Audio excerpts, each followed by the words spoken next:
25.12 has been one of the bigger meta-shifting patches in a while, as we have new strong champs emerging for all roles besides support. So we'll be breaking everything down and providing you guys with an update to the solo queue tier list for every single role in patch 25.12. And let's be honest, picking out the best champs is fun, but is that really enough on its own? I don't know about you, but locking in Set just because he's OP tier doesn't really help if you're lacking knowledge on how to lane properly. However, you can stomp lane phase with Set when using our brand new courses that go hard in teaching you everything you need to know, which will have you speedrunning any game below Diamond, all from a rank 1 challenger who has used these tips to dominate not 1 but 5 regions in solo queue. And that's just for top lane. Your mid lane OP tier Twisted Fate pick becomes actually unstoppable when you know all the essentials of mid lane thanks to the new mid lane series over on our platform that our top 10 challenger player Strompist has tirelessly worked on exclusive to our members. Our tier list gets you the right champions, SkillCapped gets you the right skills. And we're so confident it works. If you don't climb 5 divisions while actively using the platform, you literally don't pay a single cent. So why hold yourself back this season and finally get the rank you deserve? And with that being said, let's get into it. A top lane pick that has been very underrated over the past couple of patches and only seeing a significant amount of play over in Korea is Nocturne. It's a super unique build that is providing Nocturne top with a lot of strength. We already featured this build in our OP builds video for 25.12, but we wanted to bring light to it here as well for those who may have missed it. It's the entire build and rune setup that synergizes together, so let's break it down. For the core, you rush Stridebreaker into Frozen Heart 2nd and Canik Rooker in 3rd. In runes, the key is to take Jack of all trades. By going for those 3 items and also having a Doran's Blade in your inventory, you're able to reach the 10 unique stats required to get the max value from Jack of all trades. So with the bonus damage from Jack of all trades, along with the fact Nocturne Q gives him a ton of bonus AD when he fights inside of it, you actually deal a really good amount of damage with this setup while being extremely tanky at the same time. Nocturne top is especially strong into Aurelia, as you can easily avoid getting hit by her E stun if you time your W correctly, and we can see this in action in Strompist's commentary that he has up on our website.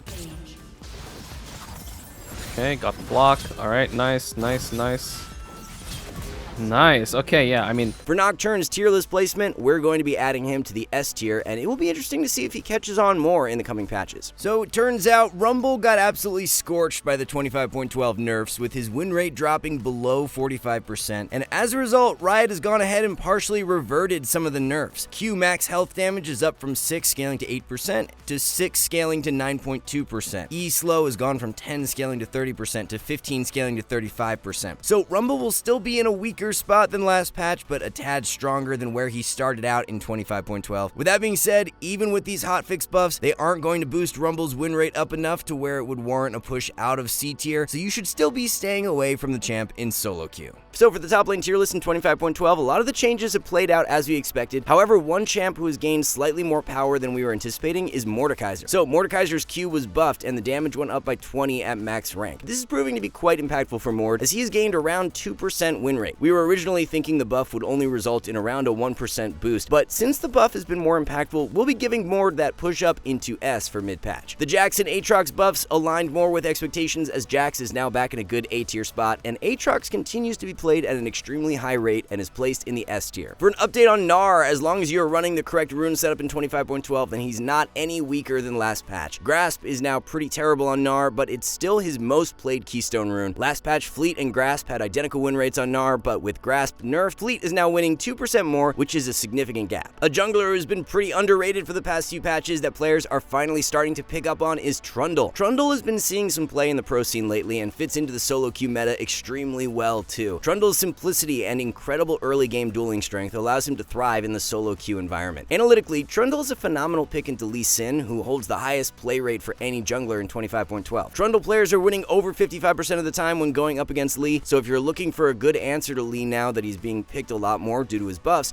Trundle is a great champ to pull out. And it's not just Lee either. Trundle stomps on most meta fighter junglers, as he has an overly positive win rate into Viego, Kayn, Master Yi, Xin Zhao, and Vi. A lot of this success stems from the fact Trundle's Q steals the enemy's attack damage, so he does really well into more physical damage champs. So don't be sleeping on the Troll King for 25.12, as we will be moving him up into the jungle S tier. Even though Jax is way more commonly played in the top lane, he's actually finding greater success in the jungle for 25.12. The passive massive attack speed buff helps out Jungle Jax a little more significantly because he gets a nice boost to his clear speed along with the added dueling strength. So definitely a champ worth considering for 25.12, even if it's only in select spots. Jax plays super well into Master Yi because his E does a phenomenal job at shutting down Yi's dueling power. In over 10,000 games played in the Yi matchup throughout 25.11, Jax was winning 53% of the time against Yi, and this was even before the passive buff. So for Jax's tier list placement, he's going to be bumped up from B into A tier. So for the complete jungle tier list in 25.12, we have no changes to the OP tier, but a few changes elsewhere. Lee Sin is getting moved up into the S tier as his buffs did land slightly more positive than anticipated. Lee is now back to being the most played jungler for solo queue, overtaking Viego, and his win rate is above 50%. So usually whenever this happens, Riot hits him with a nerf in the following patch, so be sure to take advantage of Lee while you can if you're proficient on the champ. The Rammus mini rework has turned out pretty underwhelming thus far. Win rate did drop down to 48%, and he's not really excelling against physical or magic damage comps. Maybe the optimal build still needs to be discovered, but as of right now, the majority of players are continuing to rush Thornmail, and with all the changes Rammus received, Thornmail Rush is just weaker than it was before. Since Rammus was given much better magic resist scaling on his abilities, we were optimistic that he would see better success into magic damage comps, but his win rate when building items like Hollow Radiance and Force of Nature is still quite low. Riot likely follows up with some additional tweaks in 25.13 because for now, it's looking like the changes missed the mark and Rammus will be placed in the jungle B tier. As for the other junglers changed for this patch, Vi has seen a small boost in power, enough to warrant a move into the B tier. Bel'Veth buff did not impact her at all, so she won't be seeing any movement on the tier list. And then as for Nidalee, we were correct on our thesis that an AP ratio buff would be more placebo than anything else, so she's not being moved up the tier list either. In the pre-patch tier list, we noted how we were extremely optimistic that Twisted Fate would become one of the better mid laners for 25.12, and he's even been performing above expectations. We were correct in our assumption that if more players started running Spellbook, and with the buffs coming through, that TF would see a nice boost in power. Spellbook play rate on Twisted Fate has doubled from last patch, going from 20 to 40% pick rate. Overall win rate of Twisted Fate has jumped up over 1%, and he's now in that upper percentile for mid lane. Especially with a meta pick like Ahri getting nerfed in 25.12, it really opens things up for Twisted Fate to take over as that top tier solo queue mid. So we had already moved Twisted Fate into the S tier for pre-patch, but he's in need of a further push up as he'll be joining the OP tier for the first time all season. So for the mid lane tier list, as we reach the midway mark of the patch, it's going to be Twisted Fate and Diana as the two OP tier champs. It's honestly a bit refreshing that the likes of Ahri and Victor are now in weaker states, as Ahri especially had been so dominant for such a long time. LeBlanc buffs this patch have landed her in a bit stronger of a spot than we anticipated, so she is being moved into the mid lane A tier. This is definitely the strongest LeBlanc has been for solo queue in quite some time, so if you do enjoy the champ, then now would be a great time to pick her back up. For optimization on LeBlanc, definitely look to run Storm Surge over Shadow Flame as your second item. After Storm Surge got buffed in 25.10, it has been outperforming, but most LeBlanc players are still running Shadow Flame. It turns out the Talia nerfs actually did hurt her a substantial amount, so she is another mid who will be adjusted for mid patch as we're bumping her into the B tier. And then the other mid lane changes did play out how we expected, with Azir now being one of the worst C tier picks and Aurora not gaining quite enough power to move up the tier list. So this is one of those patches where the champs who were buffed ended up gaining a bit more strength than we were anticipating, and Zeri is one of them for ADC. The R buff has resulted in over a 1% boost to Zeri's win rate, which is actually quite significant. We were more so thinking it would land in the 0.5 to 1% range, but being over 1% is big. We mentioned in the pre-patch tier list how Zeri was already in a good spot prior to these buffs, so any significant change and she'd be in the upper percentile, and it's played out exactly like that. So even though we moved Zeri up into the ADC S tier for pre-patch, we're going to be pushing her even further for mid-patch and placing her in OP. If you're picking up Zeri for this patch and haven't played her in a long time, just make sure you're in tune with the meta build. 13% of Zeri players are still running Shiv, but it's absolutely horrendous in comparison to Yuntal. Yuntal Zeri players are winning 52% of the time as opposed to Shiv players at 48%. So for solo queue, make sure you're rushing Yuntal into Hurricane second and Infinity Edge third. So now that Zeri is moving into the ADC OP tier, it bumps Trist down into S, and we now have Zeri, Sivir, and Jinx as the three best solo queue ADCs. One other adjustment we are making to the ADC tier list for mid-patch is moving Aphelios into A tier. It's always more difficult to gauge exactly how impactful Aphelios buffs will actually land, because often in the past when he's been buffed, they just don't result in anything. This time, they have been more impactful, so he's being moved up one tier from B into A. For Senna, her nerf has landed about as we expected. Senna continues to remain a strong solo queue pick despite the change, so she will remain in the ADC S tier. It's not often where there's just a unanimous worst champion for ADC, but we are seeing that right now with Kalista. Win rate has fallen below 46%, and her play rate is on the verge of dropping below 1%, so there's just nothing going on for this champ right now in solo queue. If you are someone who's still picking Kai'Sa and Ezreal, unless you're really proficient on either champ, look to shake up your champion pool. Right now, both champs have the highest play rates for any ADCs in solo queue, but they are so much weaker than the majority of picks. We've seen so many ADCs become way stronger lately, like Zeri, Sivir, Senna, and Smolder, but they aren't being prioritized nearly as much. Especially if you're trying to climb out a low elo, you should not have Ezreal or Kai'Sa as your most played right now if you really want to climb the fastest. So it was another rather uneventful patch for support, which means there's not a whole lot to update for the role. We were correct to move Senna support down into the C tier during pre-patch, as the nerf to Grasp has just made the champ nearly unplayable in the role. ADC Senna is just miles better right now, so if you're a Senna player, then staying away from support and taking her ADC is the way to go. Neeko is also pretty bad for solo queue relative to most other support picks, as her nerfs have dropped her down into a terrible spot. There was just so much damage lost on Neeko's Q and W for early game trades, so her lane presence is just way weaker than before. So other than that, general outlook on the support meta remains the same, with Braum and Nami in the OP tier, and then following in behind them as a few of the strongest S tier picks are Lulu, Melio, and Sona. Alright guys, one last thing, our rank up guarantee is insane. It's like signing up for the gym and getting a refund if you don't get ripped. That's how confident we are in SkillCapped. We obsess over making the best guides with top players, rigorous testing, and top tier video editing to make your climb easy. If you're ready to level up, visit SkillCapped.com and see the difference. Alright everyone, that's gonna wrap it up for the 25.12 mid-patch tier list update. Thank you all so much for watching. We'll see you back soon.